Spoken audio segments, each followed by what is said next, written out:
কৈলাসপতির আমি করিনু দর্শন, আমার অসাধ্য আর কি আছে এখন।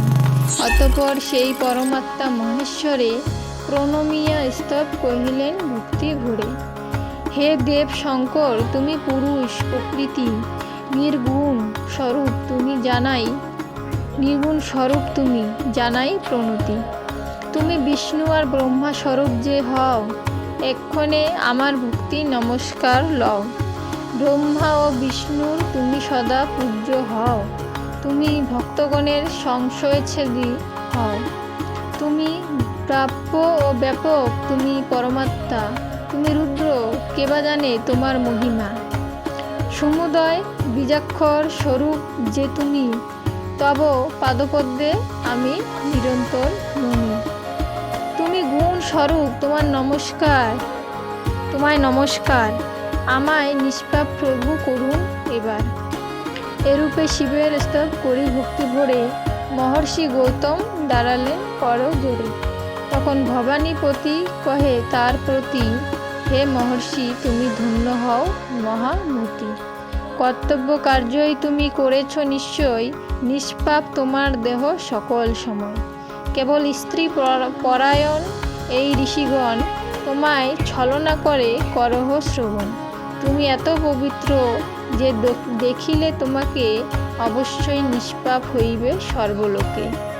তোমা প্রতি অত্যাচার করিল যাহারা, কোনো প্রায়শ্চিত্তে শুদ্ধ নাহি হবে তারা।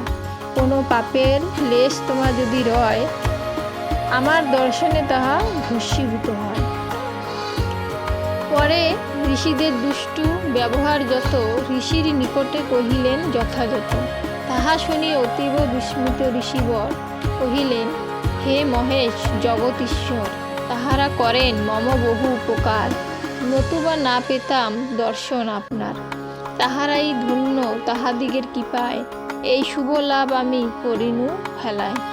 ঋষির বদনে শুনি এমন বচন, অতীব প্রসন্ন হন দেব পঞ্চানন।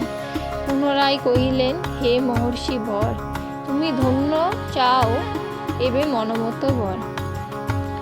তখন মহর্ষি কহে, ওহে ভগবান, যদি প্রীত হন গঙ্গা করুণ প্রদান।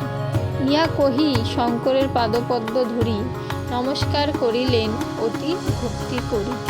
তবে মহেশ্বর তুষ্ট হইয়া তখন, গৌতমের গঙ্গা জল করেন অর্পণ।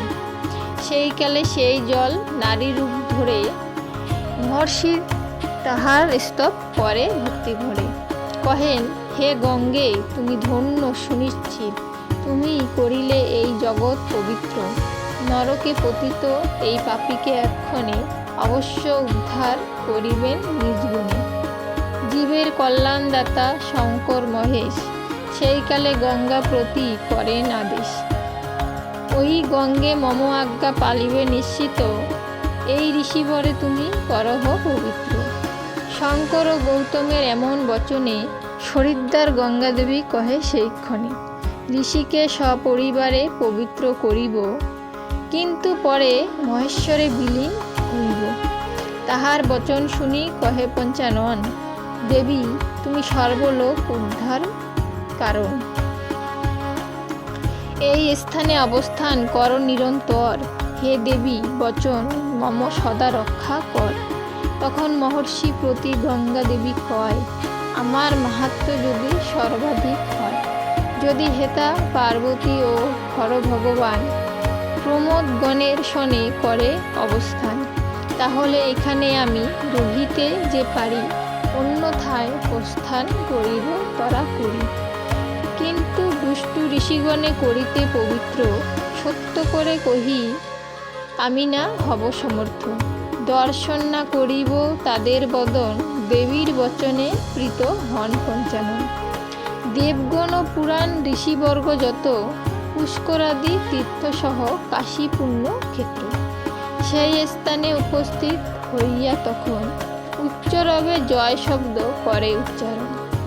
গঙ্গা মহেশ্বর ও গৌতম মহর্ষিরে পূজাদি করিয়া স্তব করেন সাদর। তাহাদের স্তবে গঙ্গা আর মহেশ্বর সেই কালে হইলেন প্রসন্ন অন্তর। উভয়েই কইলেন তাহাদের প্রতি তোমাদের স্তবে তুষ্ট হইয়াছে অতি, তাই মনমত বর করহ প্রার্থন, অবশ্যই তাহা মোরা করিব পূর্ণ। তবে ঋষি দেবগণ কহেন তখন, হে গঙ্গে, হে শিব, যদি প্রসন্ন এখন সদাচারী মনুষ্যদিগের হিততরে অবস্থান করুন হেতায় নিরন্তরে। গঙ্গা কহে, তোমরা থাকিতে এই স্থানে, তাহলে রহিব আমি কোন প্রয়োজনে। গৌতম মুনিকে আমি পবিত্র করিয়া অবিলম্বে নিজ স্থানে যাইব ফিরিয়া। তোমরাই এ জগৎ করহ পবিত্র, তোমাদের মঙ্গল হইবে সুনিশ্চিত। আজকে শিব মহাপুরাণের 30 অধ্যায়ের 13, 14, 15 নম্বর পাঠ এখানেই সমাপ্ত হল। সকলে অবশ্যই শ্রবণ করার চেষ্টা করবে এত সুন্দর মধুর বাণী। আজকে এখানেই সমাপ্ত করছি। সকলে ভালো থাকবে।